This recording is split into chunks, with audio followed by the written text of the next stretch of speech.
The Star of Bethlehem appears only in the nativity story of the Gospel of Matthew, where wise men from the east, Magi, are inspired by the star to travel to Jerusalem. There they meet King Herod of Judea and ask where the King of the Jews had been born. It's Herod. Herod, following a verse from the book of Micah, interpreted as a prophecy, directs them to Bethlehem to the south of Jerusalem. The star leads them to Jesus' home in the town, where they worship him and give him gifts. The wise men are then given a divine warning not to return to Herod, so they return home by a different route. Many Christians believe the star was a miraculous sign to mark the birth of the Christ, or Messiah. So much so that in 1926, a Belgian brewery launched a Christmas beer named after the Christmas star. They called it Stella. First sold in the winter season, it eventually became available year-round, with exports into the broad European market commencing in 1930. The Breweries Artois eventually merged together into a conglomerate called Interbrew, which moved production into a fully automated brewery in Livingston. In 2004, was part of a merger creating InBev. And by 2006, total annual production volume of Stella Artois exceeded 1 billion liters. That's right, folks. Another beer from the umbrella of our good friends AB InBev.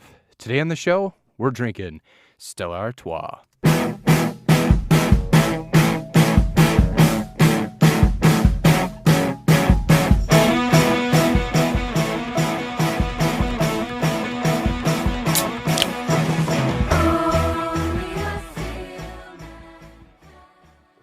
Hey, how'd you like my intro? That was a great intro. Thanks. It had been a while since we'd done It had one been a like while. that.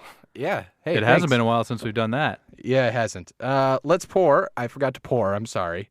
As I mentioned on the Your intro, man is a poor. yeah, they really are. And so is this beer at $2.79. For a tall boy? It's likely to be poor. Yes. I got it at the gas What's station your across the experience street. with Stella Artois? Have you Cheers. had a lot? Cheers. I have, yeah. I really like Stella Artois. Hold on a second here. Yeah. It's good. It tastes It's not like, bad. It tastes high end for being a shitty cheap beer. That's why I love Especially Stella. on tap, it tastes good to me. Yeah. Like I would always say I would never drink it out of like a bottle because they have like the green bottles that I feel like don't hold that beer well. It's coming from wherever. Yeah, it's one of their Jerusalem. signatures. It's coming from Jerusalem. No, with the I chose to get a can today because it was cheap and it was across the street in the Union Market. Shout out to the Union Market. Find them on Facebook. They have it on their sign up top. Is it Find us on actively Facebook. Who could updated? say? I'll post a link on Twitter next week to the Union Market. Because I can be hired for optimizing your Facebook content, Union Market. Let it be known. Save it for off the show. How was the first sip? Yeah, I don't mind this beer. It's very light. There's not a whole lot of flavor there. Yeah, but it's easy drinking. But it's not like a light beer. I think I should have the alcohol by volume up. Oh, don't worry, Joe. That's all me. All right, get 5%. 5%. So I guess it's on average. It's pretty light, but yeah, I don't know. I like it a lot too. You asked for my history with it. I actually went to a wine festival. I believe you've gone out there. It's called Kirkland Uncorked at a suburb of Seattle. I don't know if I have. I love getting uncorked though. Oh, you get uncorked there. Uncorked, unzipped, whatever. There was a period of time, speaking of unzipped too, there was a period of time where you could get unlimited wine tokens for Kirkland Uncorked for I don't know what it was. It was like $50, $60, but then you get unlimited tokens all day. You just go there. So do you actually physically have tokens? Your pockets are bulging? You get a bracelet. Okay. And then it's just like VIP. All the plebeians paying with their tokens. Makes more sense. You flash the bracelet. Yeah. Anyway, Stella Artois has set up like a truck there for the last few years at Kirkland Uncorked. And my wife and I, we got this VIP celebrity rollout gif of us drinking a Stella Artois. That they shot? Oh, okay. And then they send you the link with the gif in it.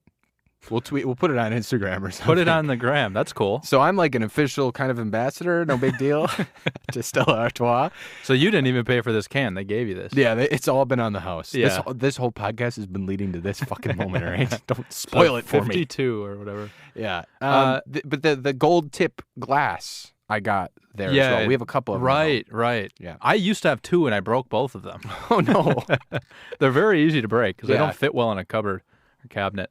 So they have this at a wine festival, the beer stand? Yeah. So it's like for guys who aren't pussies? Yeah, that's what it is.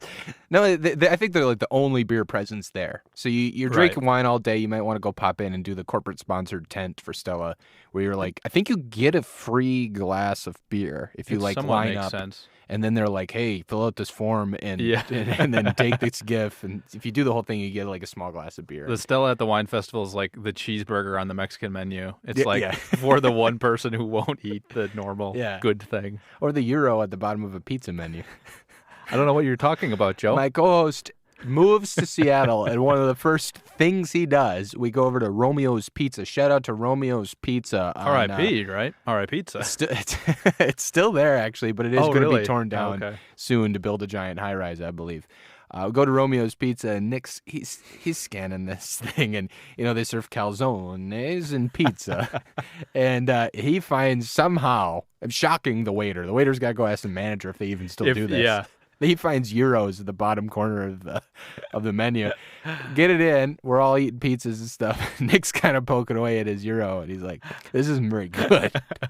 Something's off. It's like it's been in the freezer for the past 10 years." Yeah, it was a bad order. It was a very bad order. I think I remember that we had too long to order. Like we got a beer after we sat in there for like 5 minutes, and then they came, got the beverage order. Right. Brought us our beers like 5 minutes after that, and then let us sit longer, waiting to order the food. And then I think I talked myself into, Nicholas, you need something light. Right. Gyro. Don't go for the cheesy calzone.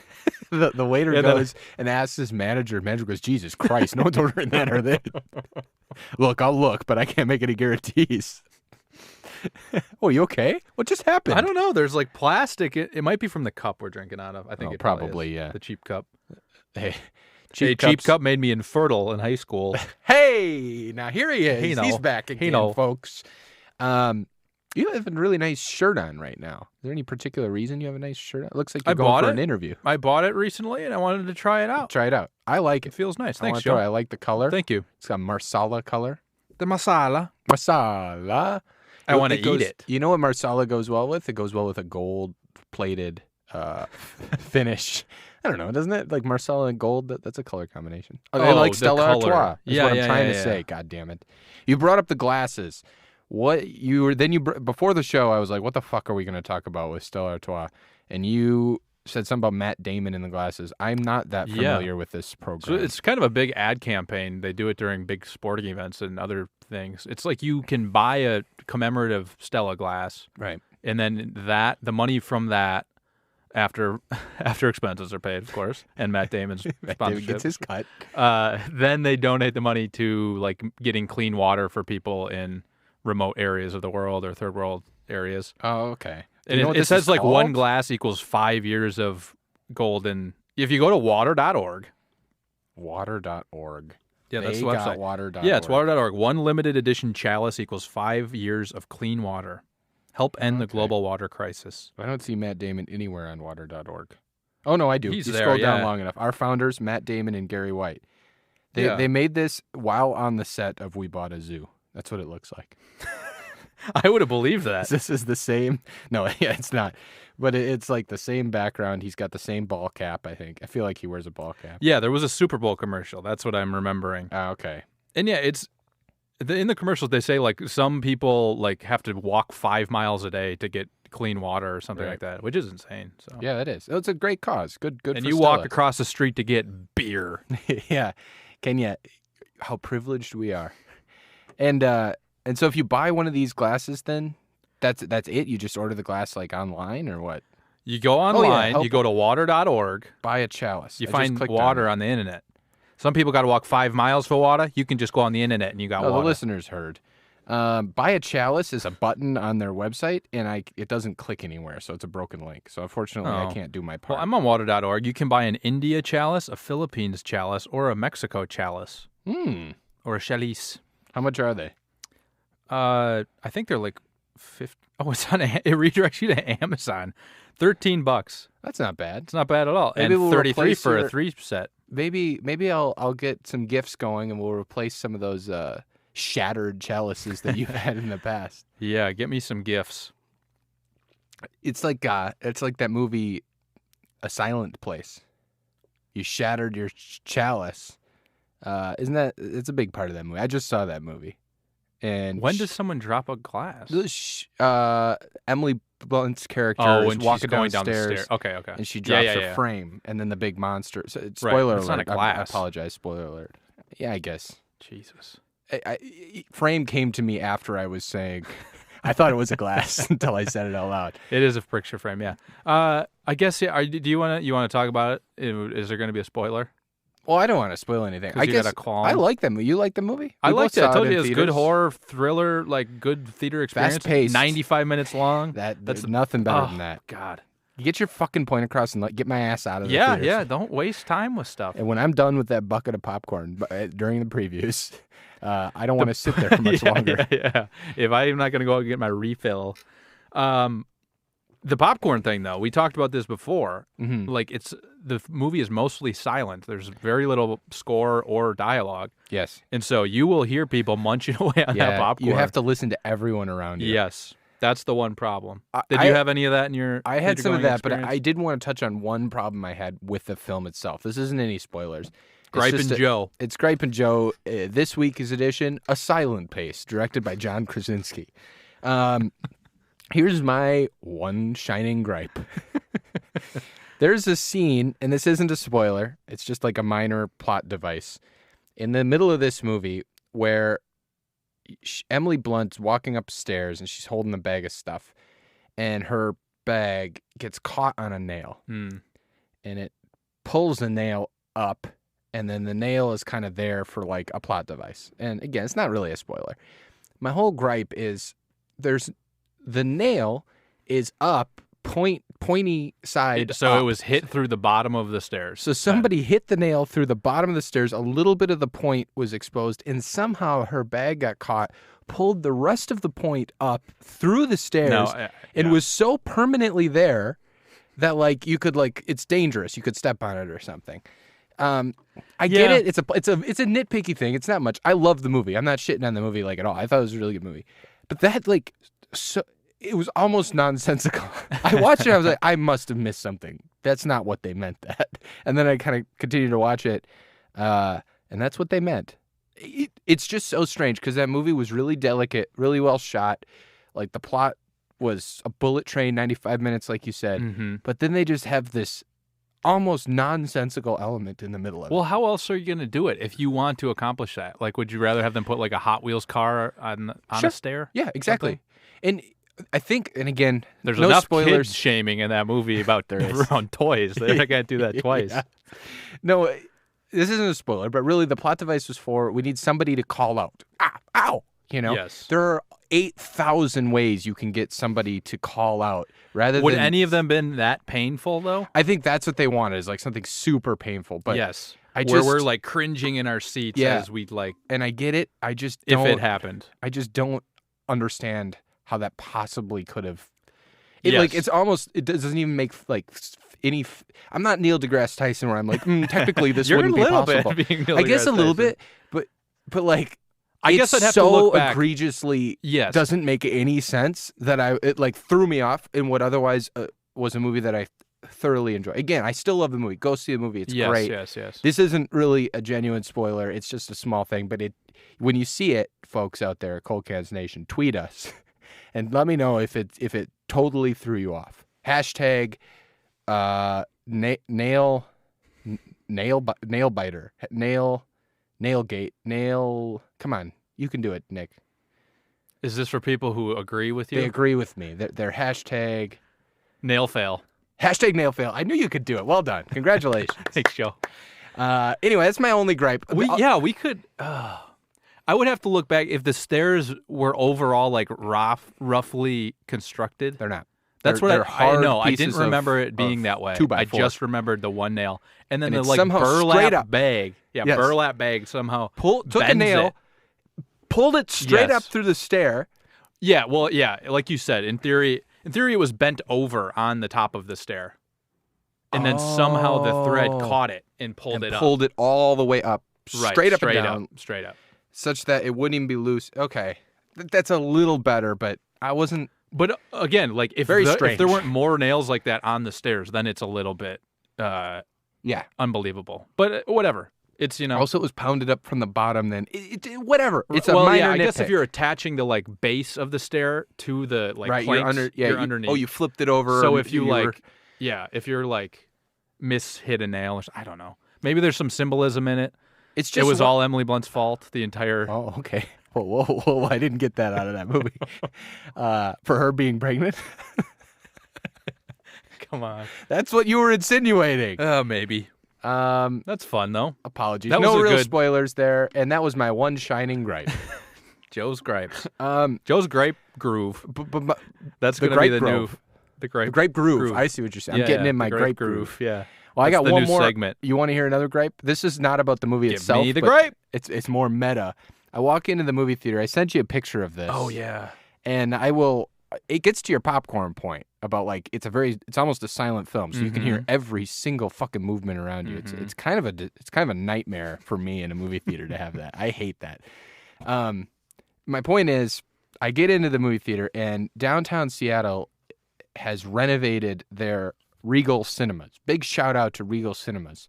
Yeah. It's the nicest one in town. It's very nice. Basically, they eliminated the sheer number of seats that they pack into a theater, probably knowing that most people don't fill all those seats anyway. What's the point? Right. And they instead put in these like easy boy like dream recliners. loungers, I think they call them. Dream in other loungers. theaters I've been in. Yeah, like AMC's call them dream loungers. Yeah, and so I think it's a trend all up. But basically, it's these big leather comfy chairs that you can recline like all the way. It's like you're flying in first class. You could just recline. We got a little bit of airline Like we talk. can all relate to flying first class on international flights. Yeah. The point is, no, I didn't even mean that. I meant it's just like it's definitively a better experience. Nick's upset with me now. It's definitively a better experience. It's great. It's fucking awesome. You get this little Yes. tray that you can put your popcorn Yes. on, and it's just really cool. It's not even bad to sit next to a stranger in No, those 'cause seats. yeah, you have like You're pretty separated. It's like Yeah. a foot of an armrest. Speaking of feet- a foot, so I sent you a picture, and I'll tweet this picture out. We walk in. We had to buy our tickets beforehand because actually my wife and I tried to go to this movie a few days ago, and it was fucking sold out. Yeah, crazy. So we were like, okay, let's buy our tickets beforehand this time. So we go on Fandango. We pick out seats. Shout out No to Movie Pass Fandango, a usage. sponsor. No, I canceled my Movie Pass. Oh, Joe. It felt like Movie Pass, like it made me feel it was a chore to go. Oh, I gotta at least go to one movie this month. Oh, really? And so we're not huge movie goers to begin with, Sure. so we cancel it. But I know you're still a big Movie Pass boy. I am. Big BMPB. No, point is, so we book a spot, and we walk into the theater, and there's like no one else in the theater. We're a couple minutes early, all right? We like to get to the theater early. I like to see Maria Menounos' Nuvi ads first. Why? That ad that she's on screen for like 4 seconds. That's it.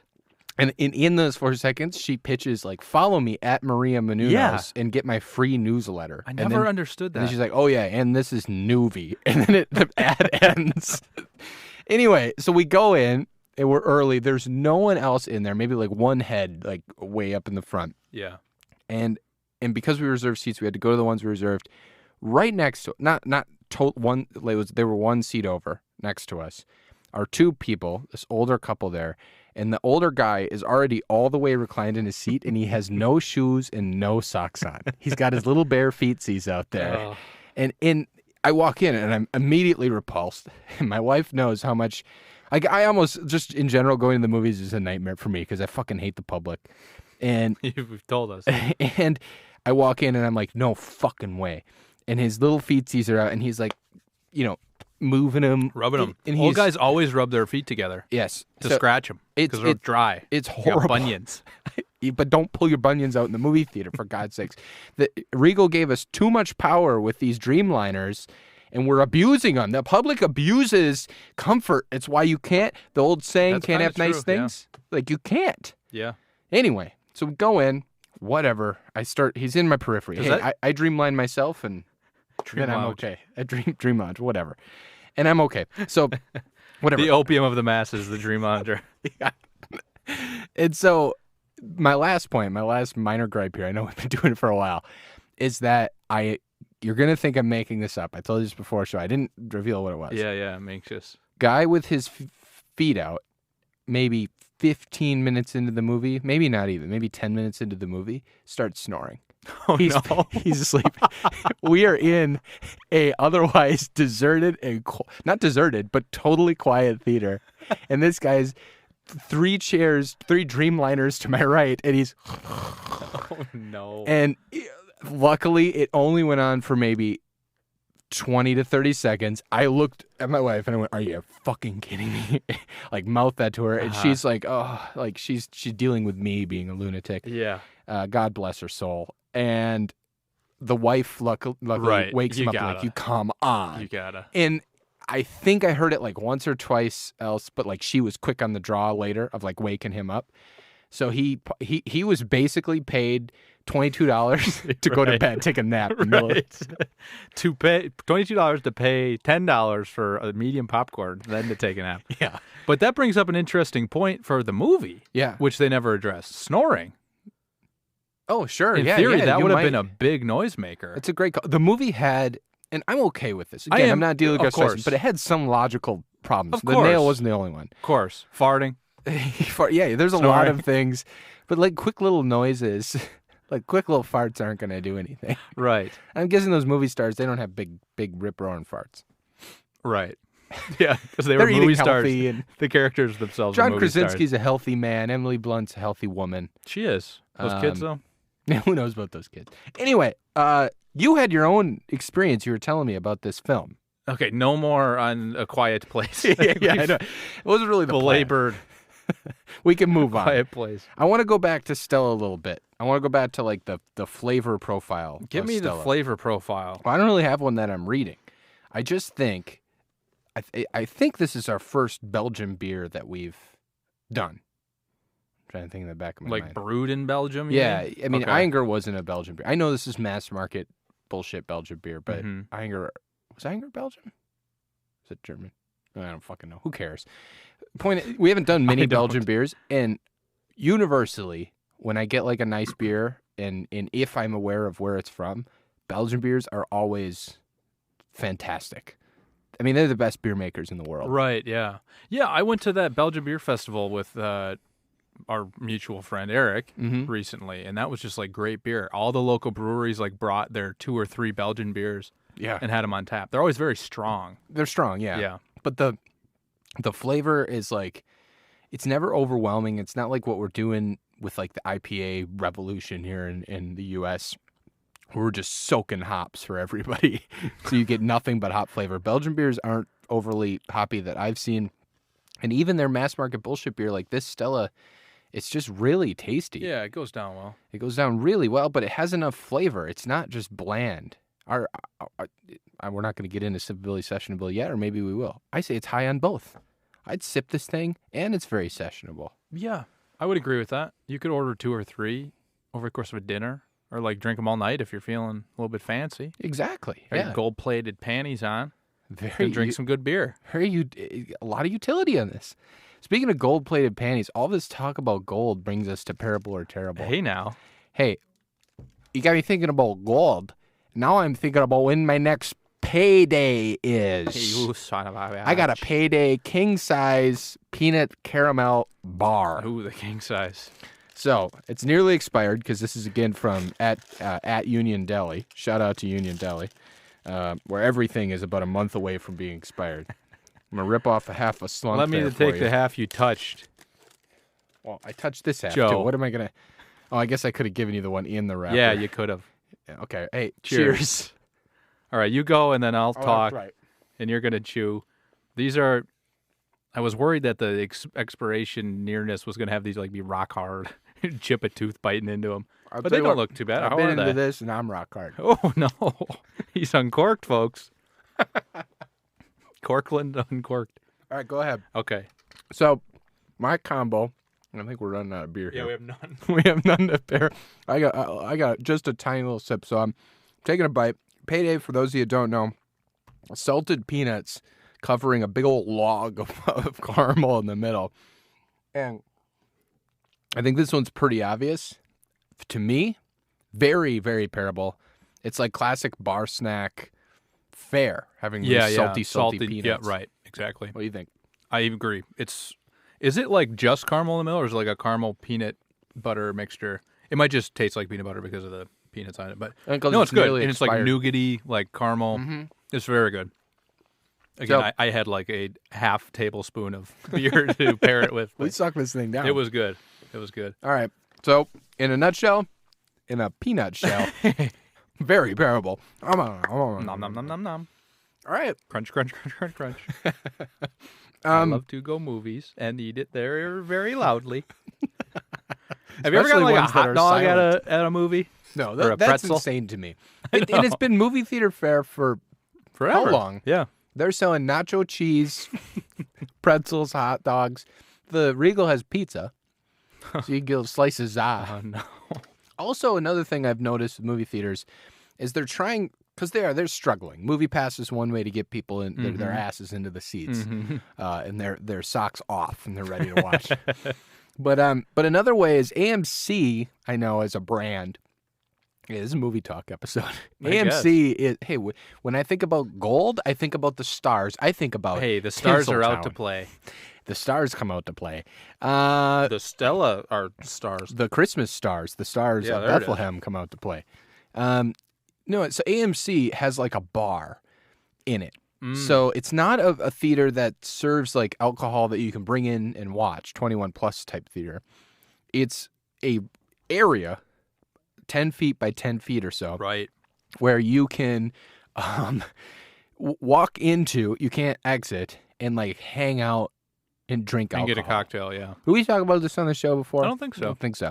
So you go in, and my point is, like, who in their right mind is hanging out in a movie theater? I don't know. It's like they're trying to combine, dinner in a movie type into one place. So get a dog from the concession stands with your date, but not necessarily dinner, I guess. Like, because most people will get a cocktail to like discuss a movie after they watch it together, type thing. Maybe that's what they're going for. Oh, so you get, but everybody when they get out of a movie, they show me the exits now. Yes, right. Get me out.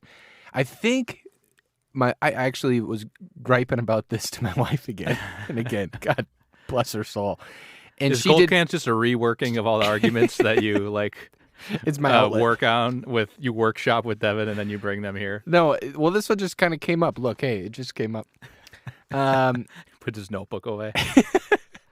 No, but she brought up a great point. You might take your shit kids to a movie and stick them in the theater, and they're gonna watch Sherlock Gnomes, and then Daddy's gonna go and get a little shined up. Yeah, I think that's maybe what it's for. I could see that. The pictures, the images they have like on the signs on your way in are like people like hanging out and having a really good time. Like it's a bar. You get all pissed up till 2:30 in the morning. Right. Outside the concession stands of a movie theater. I've never really thought. I've seen those at several theaters. Sometimes they are like kind of full though. Maybe it's a thing where people who like a second date situation where they don't really know each other and they're like, oh yeah, we meet at movie theater, get a drink if we show up early type thing. I guess, yeah, meet there. Because it's better than getting a drink in a bar than sitting in your seat and watching bunions rubbed together next to you. Yeah, but no one, I guess they're trying to change the frame of mind for everybody because nobody currently is saying, like, let's go hang out at the movie theater for a while. Right. Where we just stand there until we go into the movie. Not unless you're sneaking into a second film. Catch that double feature. Oh, I mean, they're just keeping you there all day. You can never leave. Get a little pissed up and go to another feature. How would you fix the movie industry? I don't understand why they don't introduce like better food. Right. And just like still charge, put your up price on it, whatever you want. Right. But offer like food people would actually get. Right. If you're going to do like pizza or something, make it like legitimate, like flatbread good pizza. Have like Mod Pizza do a whatever in your place. Yeah, get like these like types of restaurants right there fast. Yeah. I like that a lot. Because then you might look at that and go, next time we come to a movie, let's just fucking eat my pizza. Go hang out. Well, and a lot of theaters now, like smaller theaters, are doing a thing where you can order food. Like Central Cinema right by your house. Yeah. Is like you can order a full meal and get it delivered to you and eat it. I don't love eating during a movie. like No. a full meal. I like to see Just what I'm eating, but Chomp on that popcorn. yeah. But the Central Cinema, they're kind of a movie theater made for like social movie watching, which I think is Right. interesting. It's like you're gonna watch Die Hard there. That's the type of movies they Yell play. at the screen. Right, you yell, and it doesn't matter if a waiter comes and is like, "Hey, you want another pretzel?" Yeah, That's true. sir, It's that's not your new. fifth. We have a 4 pretzel limit, sir. And that's because of you. That policy is because of you. Yeah, we just enacted it last week. Our margins aren't big, sir. Yeah. We know you found out the one item that we don't make money on and continue to order it. You're telling me you're not going to grandfather me into this policy?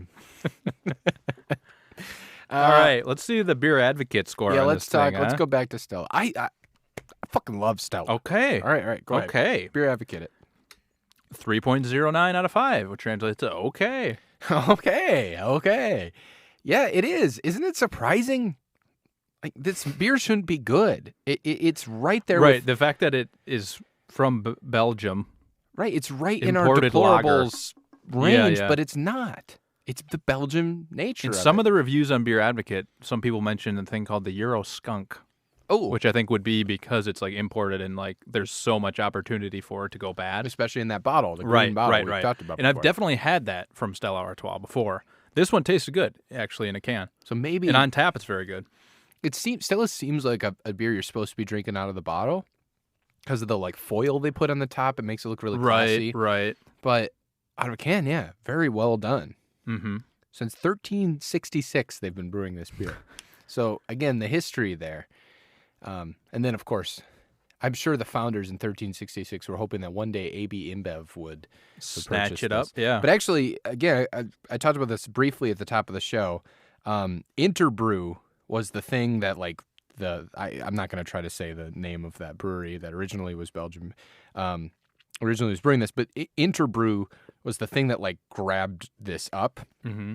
and was like this was like the flagship beer for Interbrew as they did their merger to the rest of Anheuser-Busch, which then became InBev. That in of AB InBev, Anheuser-Busch AB, Interbrew is that in part. Really? So Stella Artois is like the linchpin for in AB InBev. Very interesting, Joe. We're Thank getting to the bottom you. of this thing. Yeah, this says imported by Import Brands Alliance, St. Louis, Missouri. Okay, yeah. So it's firmly entrenched in the AB InBev umbrella, but I don't know. I thought that was interesting because this must That be one of the is. most popular beers in Belgium. Look at this caramel log. Do we know that? No, we don't. I said it must be. It has to be. Well, yeah, this thing, its distribution a Payday alone. is not an attractive looking candy bar. Doesn't have that like smooth chocolate exterior, you know? No, It's chunky. you can see the I rectangular. can see myself in this candy bar. little nutty. That's what I see. A little naughty A little and sweet. close to expired. Nick's about to die. Before we wrap up and we start to move into the reviews, it felt like we were moving in that way. I want to touch a little bit on the mailbag here. Oh, we got some mail? More mail flooding in from Uh-oh. 2 episodes ago. Flooding in. The Bud Light Lime app. This one was texted to me from our good friend down in L.A., Alex Gamberg. Alex says, just listen to Bud Light Lime episode. Wow.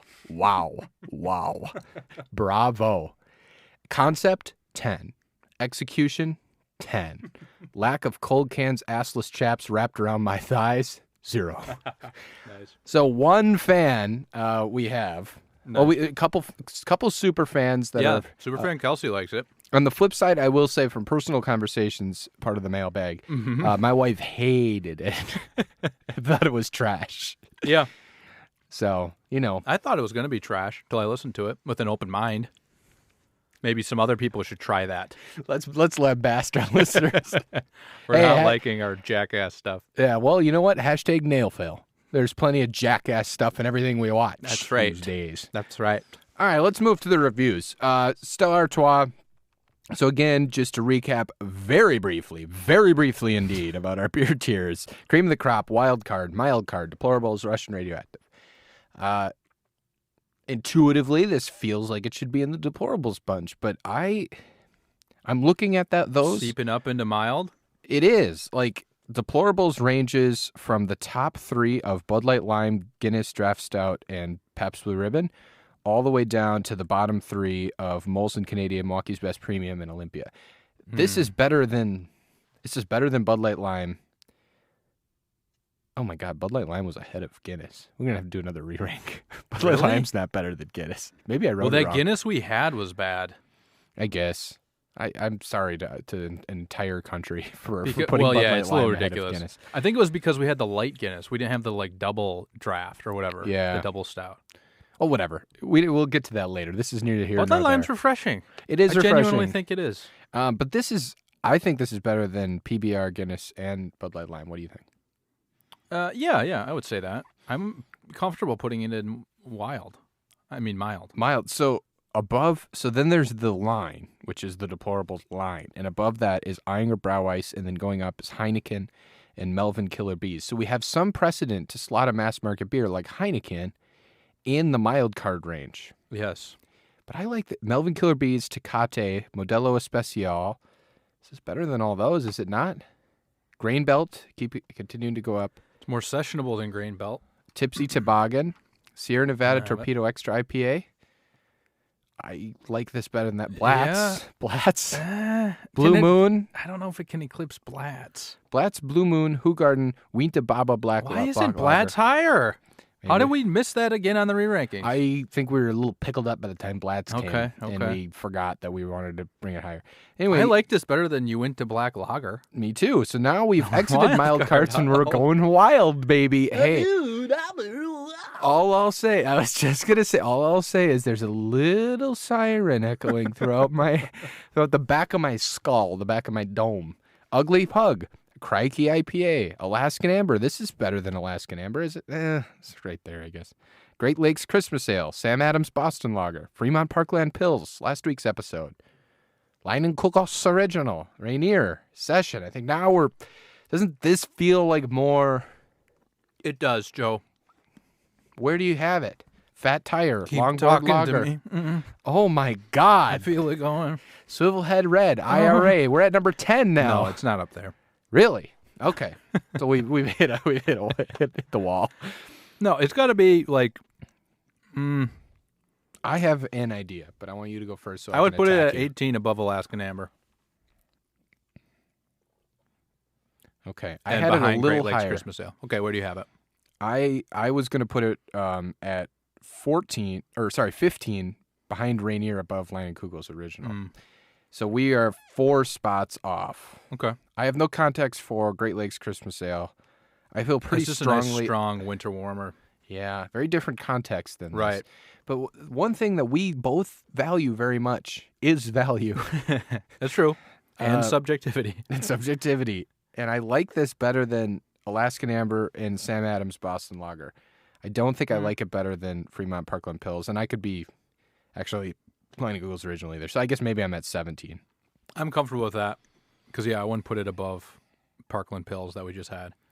I had another But you one would put it above Great Lakes Christmas Ale? Yeah, I'm okay with that happening. And then you don't care about Sam Adams Boston Lager? Could go either way. I like Sam Adams. Me too. All right, let's do a happy medium then, and let's put it below Sam Adams Boston Lager, which is 18. That's where you had it. No, you just misread that before. I did misread it. Okay, so we're going to land this son of a bitch in at number 18, firmly in wild card territory, just ahead of Sam Adams Boston Lager. I think that's a pretty good place for it. I like it. As I finish up my payday here. Yeah, you keep chewing. Daddy's getting paid. And let me just say, get out to the movies. Go see a quiet place, a silent place, whatever the fuck it's called. And keep your shoes on, people. Wear slippers. For the love of God.